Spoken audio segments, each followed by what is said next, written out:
Es el Premio Cervantes 2012, es doctor honoris causa, Premio Reina Sofía de Poesía, Premio Nacional de las Letras Españolas. Seguiríamos hasta el final de este Más que Contar si tuviésemos que repasar toda la trayectoria de José Manuel Caballero Bonal.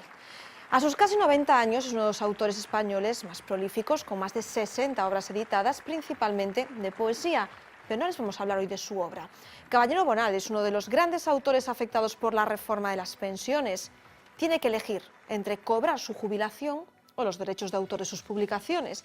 Y es que a día de hoy la pensión es incompatible con los ingresos por otra actividad que supere el salario mínimo, es decir, 9.000 euros. Como comprenderán, los escritores de todo el país están en pie de guerra. Tiene que dejar un escritor de escribir para cobrar su pensión de jubilación. Les hemos hablado de este ejemplo que es muy llamativo por ser una persona tan conocida, pero muchos autores, y no solo escritores, personas de la cultura, se enfrentan a pagar sanciones muy elevadas. Vamos a añadir más nombres, pero vamos a traer este problema y hablar del panorama literario actual en Galicia, ahora en Más que Contar, y vamos a poner ejemplos. Les voy a presentar a las personas que nos acompañan. Él es Cesario Sánchez Iglesias, que es presidente de la Asociación de Escritores y Escritoras en Lingua Galega. Y tenemos a una joven autora que nos va a hablar de cómo entra en el mundo de la literatura, si lo hace o no con ganas. Ella es Emma Pardo, tiene publicada una obra que está llamando mucho la atención, que se llama Buenas noches, Julia. Bienvenidos a los dos. Gracias. Cesario, non sei se é tan sinxelo contar este problema que tendes os autores agora mesmo, que vos levou incluso ao Congreso a falar co presidente do Congreso actual, con Pachi López. É certo que debedes elixir os escritores entre escribir ou cobrar unha xubilación como calquera dos mortais? Sí, é unha maneira moi directa de dicilo, non? Produce retraemento en toda a cultura, música, en literatura, en escritores, en prensa, que a partir dos 65 anos pois poidan seguir aportando o millor do seu saber en colaboracións. Acontece que desde hai 3 anos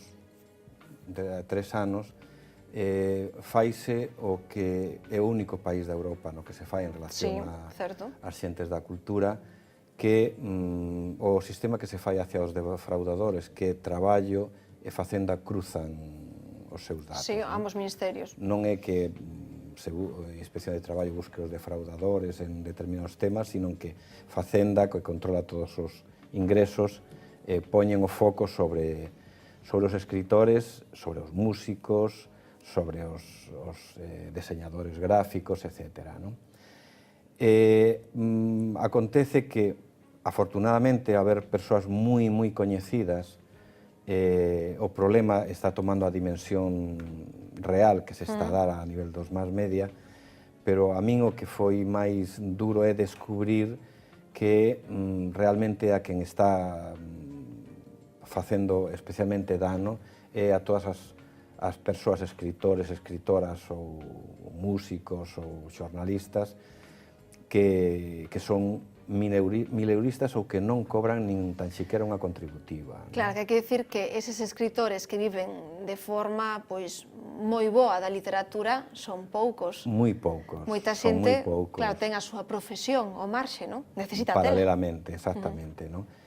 Entón, acontece que hai profesións que non tiveron tempo material de ter unha pensión de determinada cantidade, sino que son de non contributiva, pensións non contributivas, porque non chegaron a contribuir ao longo de X anos con determinadas cantidades. Claro, falamos de pensións moi baixas e, por outro lado, pois de creadores que completan o seu salario con dereitos e con outras actividades, non? Claro, a min chamoume a atención que cando estábamos en persoas, escritores que estivemos na entrevista e outros que non estiveron directamente na entrevista, comentando nun café, persoas moi coñecidas no mundo da literatura española, que era basicamente a representación, porque era difícil acceder a esas reunións por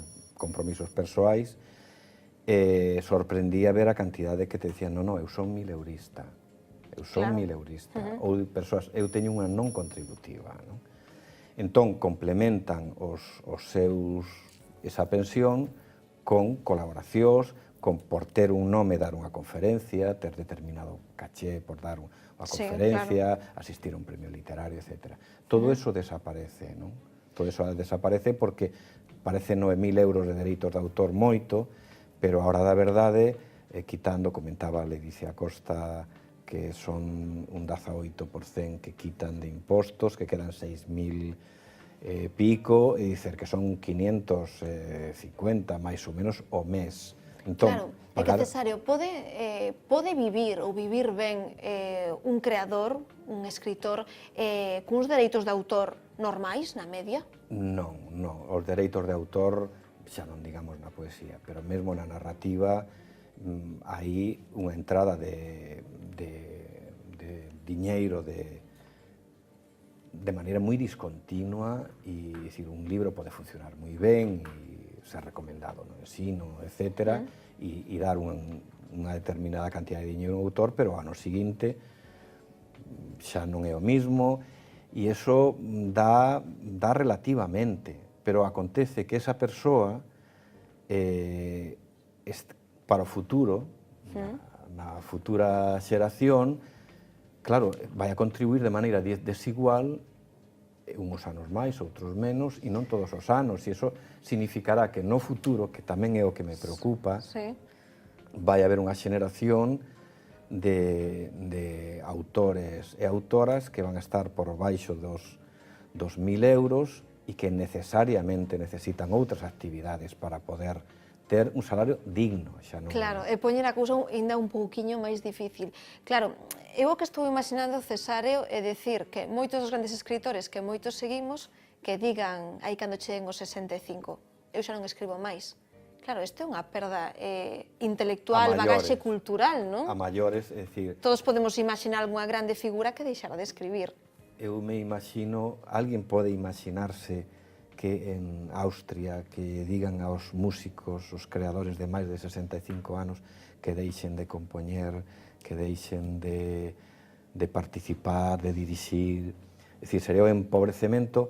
Por iso é doblemente cruel, e eu creo que ten un punto de inmoralidade, así o digo, atacar a un sector no momento máis creativo da súa vida e ao mesmo tempo no momento máis vulnerable humanamente, porque está máis próximo á dependencia. Claro. Nese sentido. Situación complicada. Pois, hoxe que falamos con Cesario Sánchez Iglesias desta situación, porque además despois falaremos de que esteveches nunha reunión ao máis alto nivel en Madrid, queremos presentarlles pois a unha autora, porque queríamos falar con aqueles que se incorporan agora mesmo neste delicado mundo das letras tan difícil. Chamase Enma Pardo, presentáballos antes, e publicou hai moi pouquiño un libro chamado Buenas noches, Julia. Enma, o primeiro, que é Buenas noches, Julia? Pois, bueno, antes de nada, boas noites a todos. Pois, Boas noites, Julia, é unha novela. Que a teño? Sí. Aí está reflejado, pois, o que son eu, non? O que é un pouco a vida da xente de pobo, porque sempre estamos acostumados a ler sobre grandes ciudades ou grandes... Eu creo que Galicia ten unha paisaxe preciosa, sobre todo povos de costa ou de interior. Quería reflexalo aí. É divertida, ten amor, ten intriga, ten un pouco de todo, pero sobre todo é doada de ler porque ten moito diálogo. A tua profesión, agora mesmo, ti estás entrando no mundo da literatura. Como ves as túas posibilidades? Porque ti chegas a publicar este libro por un concurso, non? Sí, presenteime ao concurso Fernando Arenas de narrativa e literatura. Non o gañei, pero unha persona do xurado, Javier Ozores, interesoulle o proxecto, puxose en contacto comigo, e ao final, pois, unha cousa levou a outra, non? E ainda estou así, que non me creo todo isto que está pasando. Non espero vivir desto, porque a verdade é que é un pouco de... Xa directamente, cantos anos tes? 24. 24? Sí. Gustaríame, claro, a todo mundo lle gustaría vivir do que lle apasiona, non? Porque é o máis bonito, ojalá poder dedicar a todas as horas do día a escribir, pero é que é prácticamente, é moi difícil. Claro, como está indo de repercusión, sei que ven, de vendas, por exemplo, este libro? Ben, home, meu parecer ben, non? Bueno, porque... o primeiro. Claro, obviamente non é un bestseller, ni moito menos, pero eu estou contenta, sobre todo, con esas persoas que se poñen en contacto comigo para dicirles, pois, gustoume moito, ou chorei, ou rín, ou vime reflejada en tal personaxe ou en cual. A min eso xa me chega, sabes? Eu, por exemplo, ainda non percibín ninguna retribución económica do libro, fai un ano que o publiquei. É o que decíamos, non? É un pouco non difícil. recibiches, pero podemos decir que vas a recibir unha grandísima retribución? Non, eso esperaba, non. É moi pouquiño que se leva un autor pola súa creación, que tampouco me parece moi ben, porque ao fin e ao cabo eres tío que lle pos horas, entusiasmo, dedicación todos os días, para que a xente viva esa historia, gústelle e sinta cousas con ela, non? E que ahora ainda encima a esta xente que toda a súa vida deixou na cultura tantísimas cousas que lles manden elexir, non me parece ben. Claro, Cesario, cal é a partida dun libro? Quero dicir, na túa mente xurde un libro de poesía, e como é o proceso? Podes explicar de un xeito sinxelo? Hai moitas maneiras, non? Pode nacer de... Sabes que moita xente pensa que os escritores vivides a mancheas, non? Xa, normalmente, o que comenta a miña compañeira de mesa, o problema será cando ela viva da súa xubilación profesional, pero si quere facer actividade literaria froito da súa sabiduría acumulado ao longo dos próximos 40 anos, non o poderá facer porque lle quitarán a pensión que ela gañou ao longo de toda a súa vida. Se tivese un plan de pensións non lla quitarían, non quítanos, é dicir, tómano, que é o único sitio tamén de Europa onde tómano como os dereitos de autor son rendas do traballo, en cambio, se ela está nun consello de administración pode seguir cobrando. Non hai incompatibilidade entre as pensións e estar nun consello de administración ou recibir reiteracións e reciber diñeiro, etc. Ese é o gran problema. Por non desviarme da pregunta que me fixeches, os poemas ás veces nacen e non nacen porque un chame por eles, aparecen. Eu, nun libro que rematei, está xa camiño da editorial, hai poemas á miña nai que morreu hai 14 anos e fixen apuntamentos naqueles días e tardei 12 anos en desenvolver o poema. E dicer que... Claro, son as ideas, as experiencias, o sentimento... Eso nace, pero logo, claro, logo hai todo un traballo de acrisolamento e de chamar polos mestres que o axuden a os mestres que un sempre ten mestras na memoria. Hai poemas que non, que nacen nunha tarde, non?